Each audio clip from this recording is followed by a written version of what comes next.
Hi, friends, and welcome. I am your hot mess of a host, Mary Hendricks from The Very Merry Life, your new mom friend that soon will feel like an old friend. Twice a week, every week, I want you to come and join me as we cover moments in motherhood, marriage, sex, and more. Some moments worth savoring, others worth surviving, all with a laugh, pep talk, or F-bomb every now and again. I want you to come as you are, but leave the sugarcoating behind because, guys, we know how sweet it already is. So what do you say? Up for picking some daisies? Okay. Hi, guys. Hello. Welcome back. This is actually this is going to be a good episode, more for me, but probably for you. If you have been listening to my past episodes and knowing about my fear of flying and whatnot, this is going to be a good episode for you. It's obviously a little bit outside of the realm of motherhood stuff that I cover, but also not really, because I think it fits in a little bit with I don't know if you've heard it before. I have Kyle here, and I'm going to bring him in a second. I feel like I have a fear of flying, and it really got strong after I became a mom. And so it does tie in, and I know many people have said the same. And because of that, we're going to have a really good chat. So hi, Kyle. Hey, how are you? I'm good. I'm excited. So I found Kyle through, I don't know who sent me. I think it may have been my sister. She sent me one of your videos. I think it was on TikTok at the time. And it was for Dial a Pilot, which if you guys have been following on Instagram, you may remember me sharing my experience with it. I did upload the YouTube video of my interview with one of your pilots with this organization. So I'll link that in the show notes if anyone wants to watch it. But it was so helpful because you literally talk to a pilot who does this every single day, and you ask whatever the heck question you have, no judgment, no shame, and you hopefully gain a little bit of knowledge and peace of mind. And it was just incredibly helpful. So thank you for putting this business together. That way you can help people like me. Oh, you're so welcome. No, it's been honestly so fantastic from our side too. And it's so enjoyable to actually get to interact with the passenger group. And you know, we get kind of stuck up there in our little 6 foot by 6 foot closet, if you will, while we're out flying around. And so to be able to expand that and talk to folks and really kind of what I always say is humanize the flight deck and allow people to understand what actually goes on up there and who the people are that are flying, how we got there, you know, because it's tough to give up control when you're getting on a metal tube going 500 miles an hour at 40,000 feet. You kind of want to know, you know, who's in charge and who's making the decisions. Did they sleep well? You know, what are they eating that morning? So it's really fun for us to go do it too. But I'm so glad your conversation with Joey was able to help you. You went to Europe, is that right?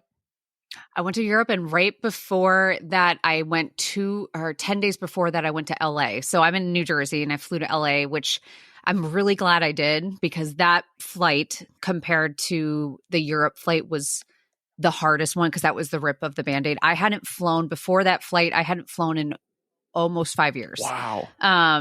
So it had been a very long time, and it was for a business thing, which I had decided that I would do because it was, I have family out in California, and I actually saw my family when I was out there, and I was telling them, I said, I feel bad that I'm out here for a business reason and not for you guys, considering it's been 5 years and I've been holding off, but it was almost better to go for a third party that didn't know me, because I had said, if I planned this flight and chickened out, you guys would be forgiving. And I said, but to have a business reason of people who could give a shit, right. that I have a fear, it was that extra, I need to go. Yeah. And pressure in the situation, which I needed, but that was hard. Yeah. That was a hard flight for me to get on. I cried my eyes out. I was scared crapless. Really? But yeah, it went fine. And once you're up in the air, then I was okay. Was it kind of the leading up that really was like, I don't want to do this. I don't know if I can. Yeah. And I knew, and it was being torn between two, because I knew that if I didn't get on the flight, I never would. Right. Like it would make it that much harder for me to get on a flight. If I allowed my fear to win, it would be really hard. And it was the fear of not traveling again scared me more. Yeah. So it was having to choose between the lesser of two evils. But I did it. Yeah. And I cried. And that's something to celebrate. And I got home, and then I flew to Europe 2 weeks later, which again, I wasn't thrilled about, but I did it. And I think what was helpful was, the knowledge that I got from you guys, which was extremely helpful, especially flying over the ocean, because there's something really scary about totally. that. But I more or less was easing of my anxiety because I realized that a lot of my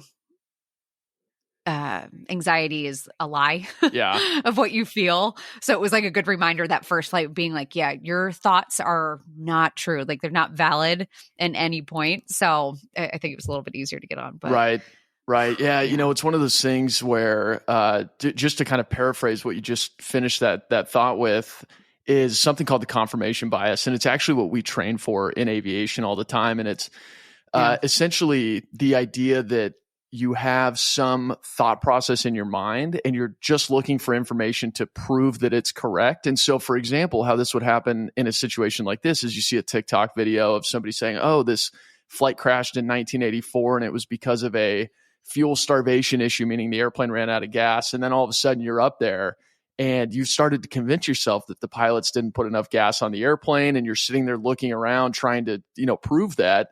And your mind can just start to play these really kind of evil tricks on you. And so we in the aviation community train against this. And that's why there's 2 pilots in the flight deck. There's oftentimes more on stuff like transatlantic flights. But that's a length thing, which is a little bit different.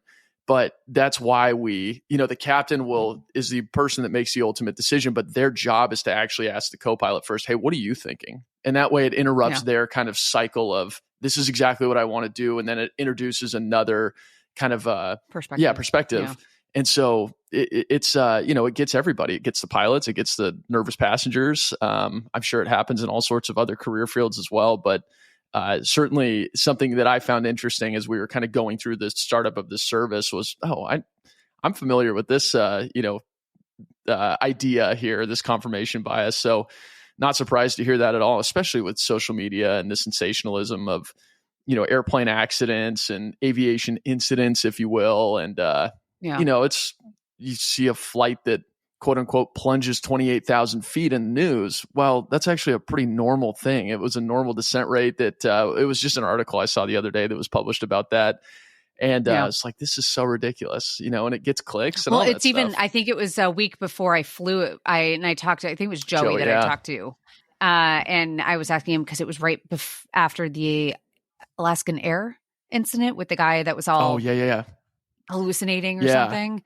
And he tried pulling some lever. I don't even know what he tried doing, but and it wasn't, and I didn't know anything about it. And me hearing that, I'm like, okay, but it was the fact that they are charging him for attempted murder of that many people that I'm like, oh my God, people could die because of what he did, where I'm like, oh my God. So then that's an added detail in my brain that it uses my brain. And I had another person on my podcast, and he has an account called Life Takes Flight. Yeah. And he works with people with anxiety of flying. So he works on more of the anxiety portion and how to cope with it.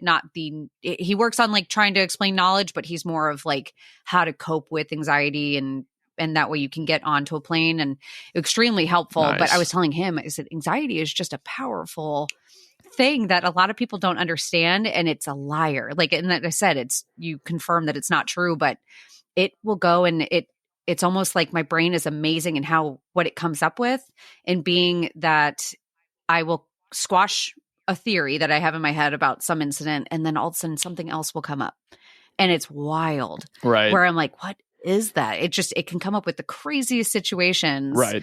And it's it's unfortunate, but it's common. I was just even Googling right before getting on here how common statistically a fear of flying is, and it's over 40% of people that fly. Yeah, it's crazy. And my sister-in-law is afraid of flying, which is kind of how this whole thing got started. And so I was, she would call me before every flight. We would talk about all sorts of things. And finally I was like, how can I better help her? And so I started Googling it. And when I saw that statistic as well, I'm like, oh my gosh. And there's really not, before kind of what we were doing, there really wasn't much in between a full, therapy type, event that you could go do. And there's some really, really good ones out there that are really in depth. But between that and taking Xanax or, drinking at the airport, there really wasn't much in between that was kind of a, not just watching YouTube videos and trying to understand how flying actually works. So I just couldn't believe it. 40% of the US public, that's a pretty staggering statistic. Yeah. Yeah. And especially I had a college roommate. I went to Purdue University, which is big in Yeah, yeah. aviation, but my college roommate was in aviation. Nice. And she was a female. She actually works, I don't know what airline she works for now, but I'm always hoping I get her on a plane. That's because awesome. That's so cool.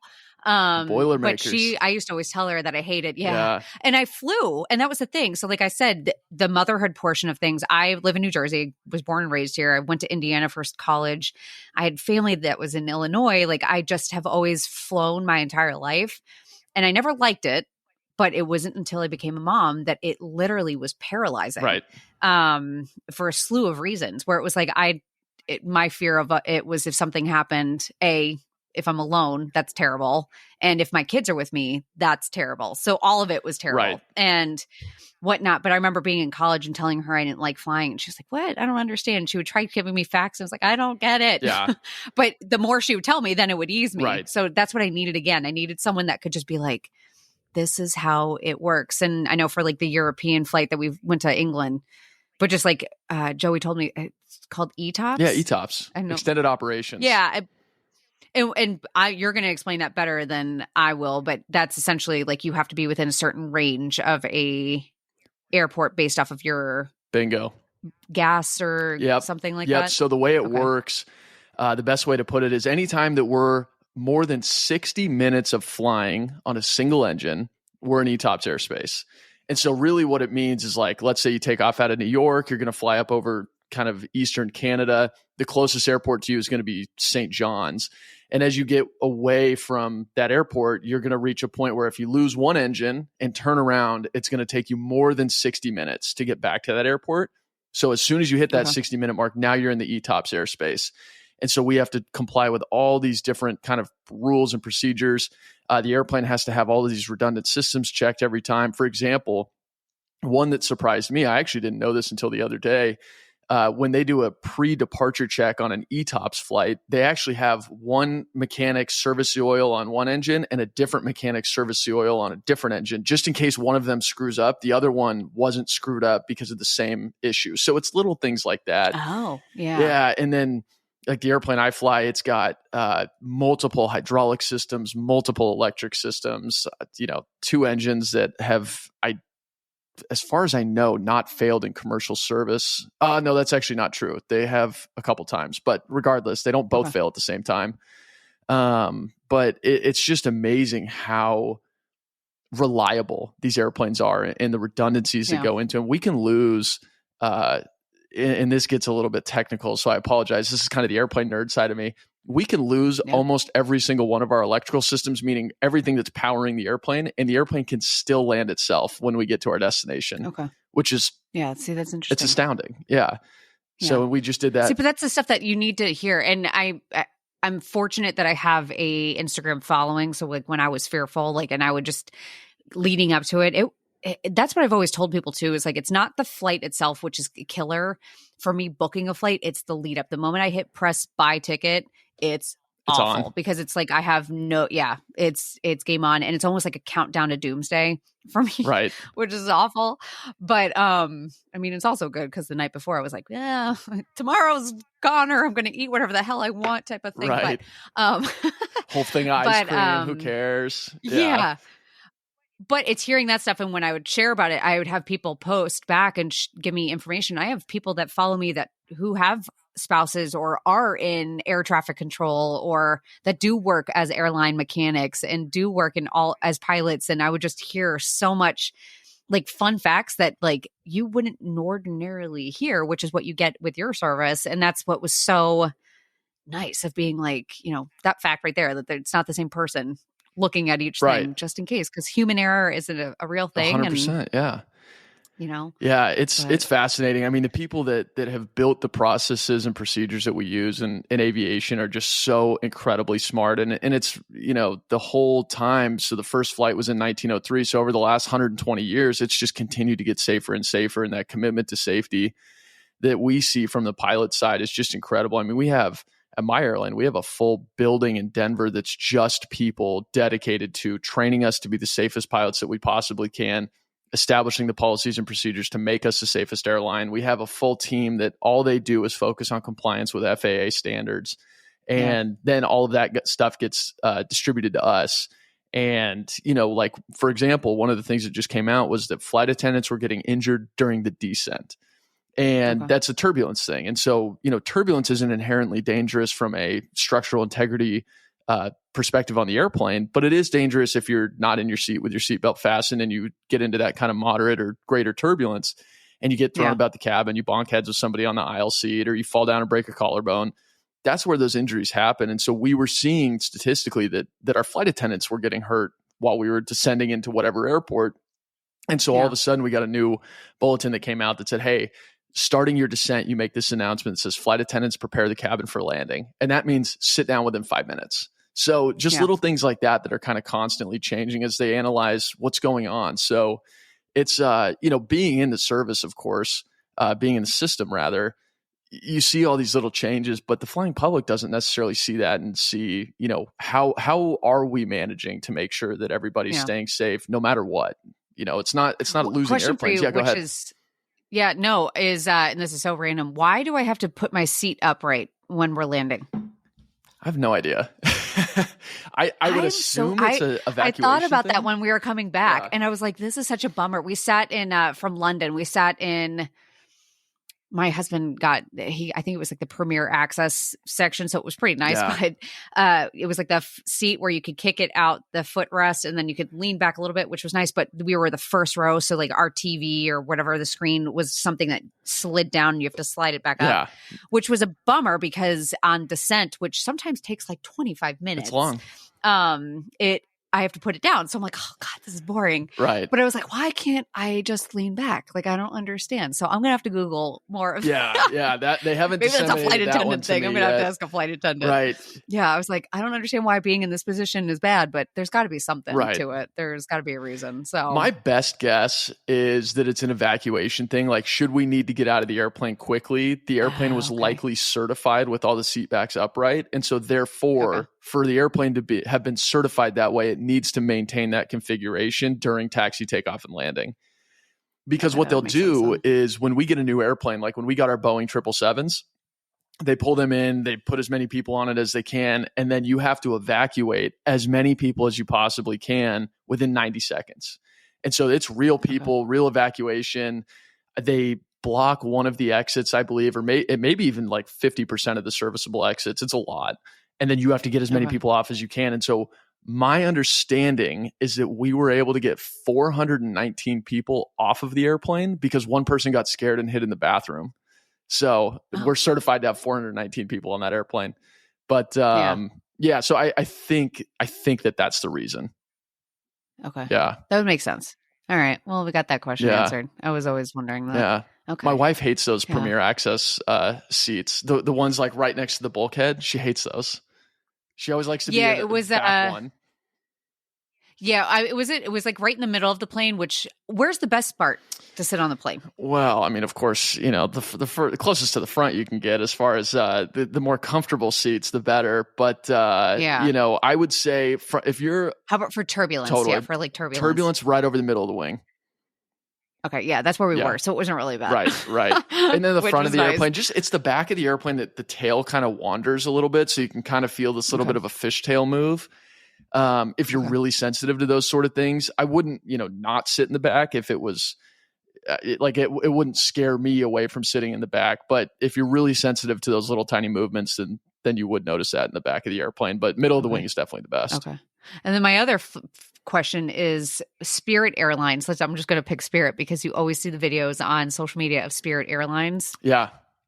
Of being like a really terrible airline. They are just as safe as any other airline, correct? 1,000%. Absolutely. Okay. Yeah. So airlines in the United States are all required to meet the same very strict FAA standards. And so what you're kind of really seeing is they're just a different business model. They reach that ultra low cost carrier kind of business model where I'm going to make a number up, $99 to go on a flight across the country. But then all of a sudden there's all those little tiny fees tacked on. And so you're still paying, whatever it is. Whereas a different airline, it's a $500 ticket, but you get 2 free checked bags, blah, blah, blah. You understand all that. But Spirit Airlines, they have a great pilot contract. Their pilots are fantastic. I have a lot of friends that fly for them or have flown for them in the past. Okay. I have zero hesitation to get on any airline in the United States.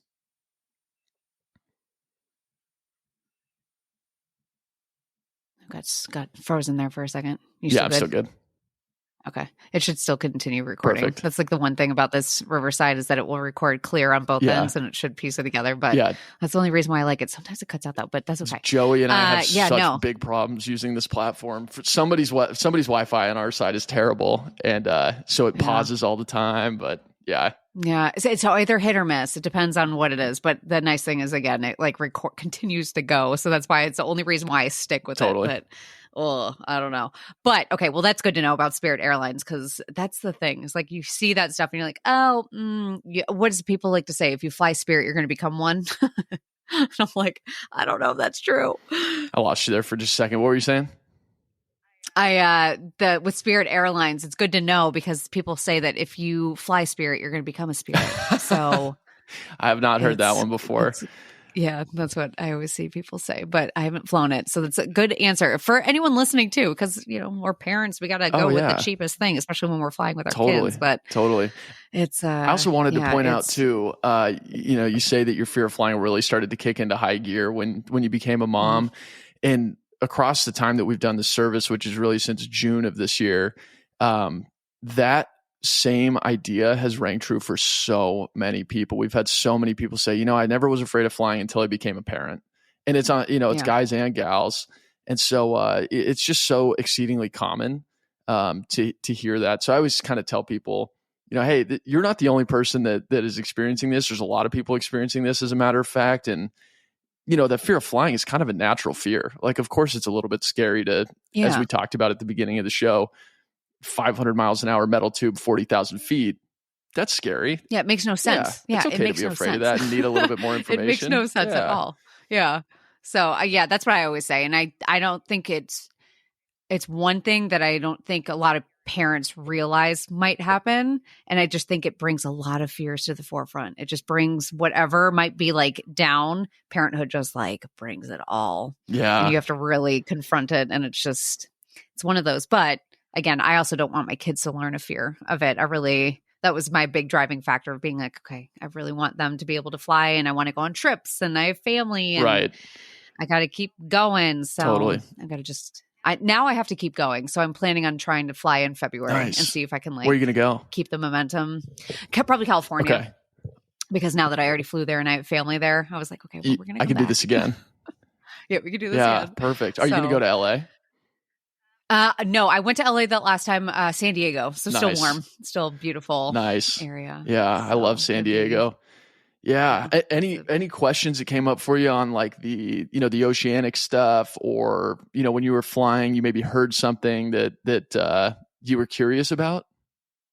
No, the only fear, and I can tell you this is my really irrational fear. So this is not irrational. This is a fear that I had right before I actually got back on the plane flying from LA to Newark. So I could get home. And this is like something that I'm sure you probably heard on one of your calls. And this is a little fun fact for anyone listening. If the night before you fly, do yourself a favor, do not drink alcohol because alcohol makes your anxiety 10,000 times so much worse. And I've always known that, but we were having fun and I was with girlfriends and I had to pay the price the next day. But you know how I said my brain will make up crazy scenarios?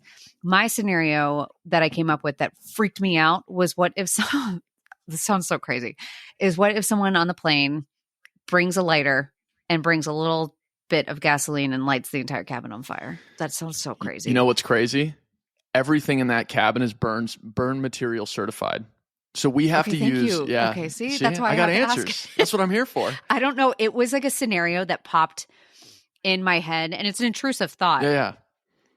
And I said it to my sister-in-law because she drove me to the airport that morning that I went, and I was in tears. Yeah. Because it just came, and when it happens, it's like you cannot even reason. And I said that to her, and she was like, "Mary, it's just an intrusive thought," but we didn't have any like facts to back it up. So the entire time, I was like, "Oh my God, this is awful." It like made me sick. Right. But I'm glad you said that, so that's why I have to say it. Yeah. So everything in there is certified by the FAA to not burn. The carpet, the leather, everything in there. So we've got so many procedures that we follow, even if there's like, here's a reasonable thing to think about. A lithium ion battery having a thermal runaway, that kind of stuff can happen. We have thermal containment bags on board every airplane. and we put them in there. Okay. It finishes it right off. It smothers the fire. Like those sort of things happen. And so we have planned. Well, what happens? Here's other crazy scenarios. And this is like, I thought of more of, like when I've talked to people that have fear of flying too, or, we think about like what state of mind is the pilot in? Like, do you guys have to go in for checks? Like, do you guys have to like get routine, I don't know, like, yeah, past screenings or anything like that? Yeah, so we have if you're under 40 years old, you have to do a medical exam every year. And that's an in-depth medical exam to make sure that you're, good to go. And then if you're over 40 years old, you have to do it every 6 months. And you also have to have a heart monitor thing, EKG, I think it's called.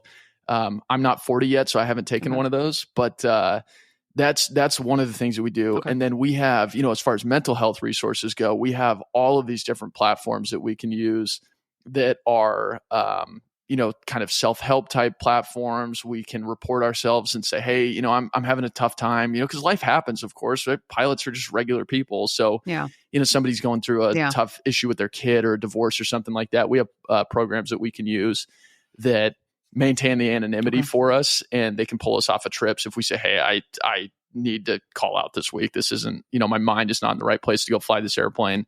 And it's non-punitive. It's a really, really good program. So I'm very thankful. And that has been put in place between our pilot unions, the FAA, and the company. It's very much hey, we all work together to ensure that everybody on this airplane is ready to go as far as the people that are operating it.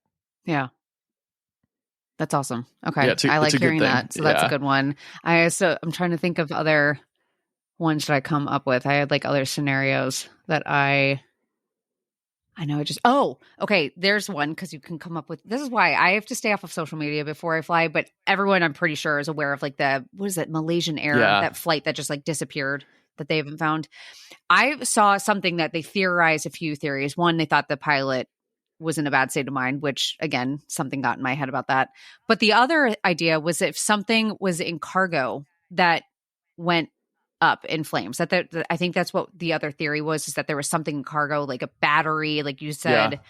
I'm assuming there was a procedure if there's something, because what I think about is human error, not on the pilot side, but human error for because when you check a bag, they always ask, do you have A, B, and C in here? And all you have to say is yes or no. So what if someone is just like, no, I don't, and they really do? Right. That's the part that freaks me out, where I'm like, okay, people suck sometimes. Right. So I'm like, ugh. Yeah. So the airplanes actually we have fire extinguishing agents in each one of those cargo compartments, and we have multiple. We have on the 777, we have between 5 and 6 bottles, depending on the model. And so we can actually isolate that cargo compartment and essentially starve it of oxygen, and then put fire extinguishing bottles in there. And so when we talk about ETOPS, our ETOPS limit is actually how long we can fight a cargo fire. And so for us, this is all a dispatch function, but it's somewhere in the neighborhood of like 207 minutes. It's a long time. Yeah. So what'll happen is if it detects a fire, it'll start dumping fire bottles into it, and it'll tell us in the cockpit. It's this big red loud alarm, lights going off, all that stuff. And then we go, okay, we got to get this thing on the ground. And so those fire extinguishing bottles go off. It's 2 immediate discharges, and then there's 3 of those bottles, and they're these massive things. And they do a timed discharge that sits there and keeps going, no matter if the fire is still active or not, because it obviously is actively monitoring whether or not that fire's going on. So, of course, on the Malaysia thing, I don't know what happened. No one knows. But yeah, I know they just like posed a bunch of theories, and watching that, I don't know why I watch it. Sometimes you do that to yourself. Yeah. You're like, I do it too. They either think, you do it, and you either think that it's going to help you, because you're like, the more you know, but then you're like, no, the more you know is not. The more you know without solid facts to back up why, how we have come far enough that these issues don't happen anymore, or we have a policy and a procedure to deal with them. If you don't have that information, it becomes problematic. Yeah. Yeah. I think there's many scenarios. I think like the Malaysian Air, I think there was a flight that crashed back in like early 2000s, and Alaskan Air one. Yeah. I think they went to California. What happened there? So that one was a jack screw issue, which is essentially a flight control that controls the elevator, and the elevator changes the pitch of the airplane, so up and down. And my understanding is that there was a maintenance procedure that wasn't solid enough. And so all of a sudden that jack screw jammed, and they lost control of the airplane, essentially. That was a terribly sad accident. I actually remember I was 6 years old at the time. I remember when that happened. Yeah. So yeah, the fortunate thing is, of course, it's hard to say things like this, without sounding dismissive of what happened. But Yeah. out of that came so many different maintenance procedures and overhauls to how things are done, and a very thorough look back on, hey, are we doing things the right way to make sure that these airplanes are safe to fly and they're as safe as they can possibly be for the traveling public. And of course that accident exposed that no, they weren't. And so now, Yeah, I mean, I understand what you're saying, because it sucks. I mean, you think about 9/11, right. like 9/11 exposed so many weaknesses in so Totally. many aspects. Like, I remember being a kid and we'd go pick up my mom at the airport and we'd walk to her gate. Like, Yeah. it was just easy enough that you just walk right to up the gate and wait for her to get right out of the gate doors. And you can't do that anymore. Yeah. And, like just thinking about the ease, and you wouldn't discover this stuff until, unfortunately, something bad happens. It just, right. Right. It's just one of those things. But yeah, no, it's not good to know, but it is good to know that, like, because you do. That's how my brain works. My brain, this is a personal thing, but I'm sure everyone listening, my brain goes to every scenario that I could possibly go into and was like, well, that happened, so why would that not happen now? But to hear that, like, something was learned and changed and bettered because of Totally. it is reassuring. Totally. It still scares the shit out of you. But it's terrible. Yeah. Yeah. And, yeah. The kind of slang term for that is an unfortunate one, but it's true. It's tombstone technology. And, something happens and it's like, oh, okay, that exposed a flaw in the system. And we've now gotten to this point where those flaws are really well addressed. I mean, there's not a day that I ever go to work where I think that, hey, if we have an issue at some point on this flight, we don't have the capability to deal with it. You know what I mean?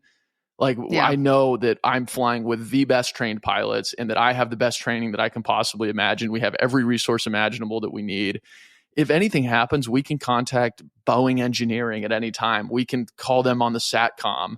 And, it doesn't matter if we're over the North Pole. We have a sat phone that can talk to people over the North Pole. I mean, it's just amazing what we have and how well oiled of a machine it is nowadays. So, it's really an impressive thing to be a part of, I have to say. It's really cool to see everything come together.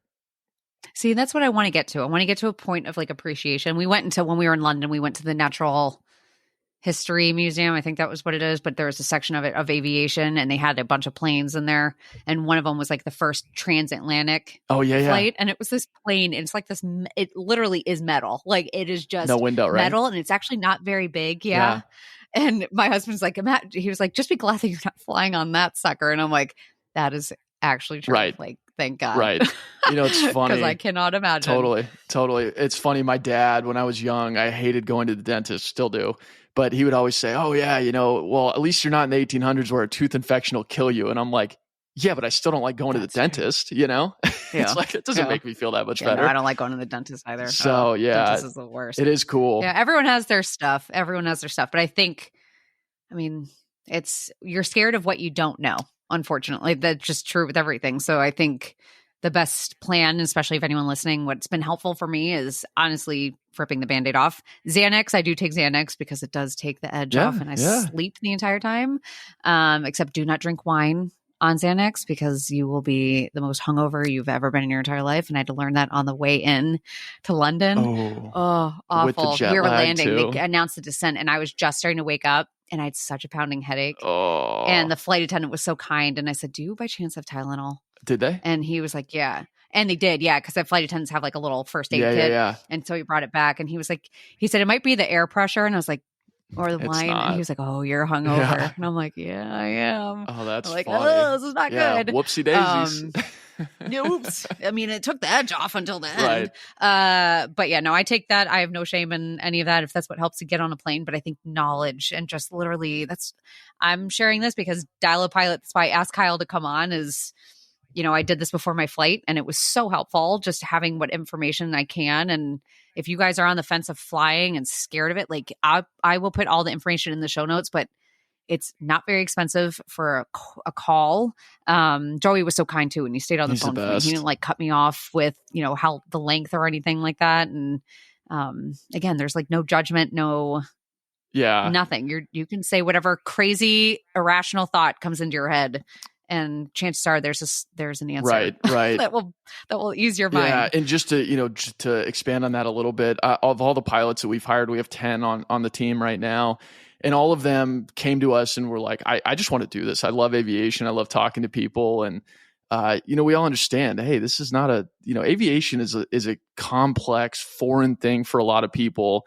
And I mean, as you can tell from what's behind me, like this is my life. I love aviation and I love flying and talking about it and talking to other folks. And so I think what's really awesome about it and kind of what we're finding is, you're getting the answers you need, but you're also kind of developing that human relationship with somebody that has this deep seated passion for aviation and can kind of share what goes on behind that flight deck door. And you almost feel like, at least this is what I tell myself in my own mind. It almost feels like now you kind of have a friend on the other side of the door and somebody that oh, this person does that and it's fine. And I have the answers now. Yeah. So that's kind of the goal is just to feel like somebody that, it doesn't feel stiff and therapy and, I have to be really, kind of deep. Let's just talk about what's scaring you a little bit today. And there's no judgment on our side. And in fact, we learn from it too. Like I've changed the way that I manage the flight deck now with our announcements and talking about turbulence and all those things, just because I know that there are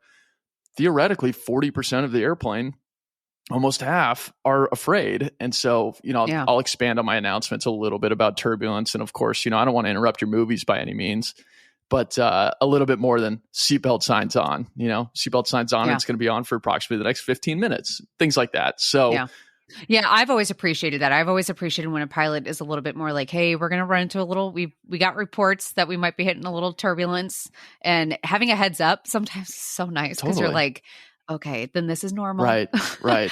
And they already are aware. So it's like not a big deal. Turbulence, funny enough, doesn't really bother me. I heard about the whole Jello theory. Yeah. And that was cool, huh? That fixed it? Yeah. There you go. Yeah. Yeah. That, again, this is all motherhood point. My parents like to always point out to me, because me being scared of planes and and I always remind my husband of this, being like, if you ever question my love for you, then you will remember this. When he and I were dating, it was our first year of dating. He came up to a family vacation in Martha's Vineyard, Massachusetts, and they have a flight, an airfield, and they have a restaurant that's usually at the base of this airfield, but the airfield is tiny. It's usually just for like the, single person planes and whatnot, but they offer biplane rides. So it's a old school biplane ride. Cool. And my husband was adamant that he wanted to go on it. So I went on it with him. They put a parachute on me. That probably freaked you out a little bit. We put a parachute. And then not only that, but Kevin, my husband, was like at the end, right before we went off, and he was like, I paid the extra $75 for them to do the air acrobatics. So they did the air acrobatics. Oh, we did awesome. Upside down.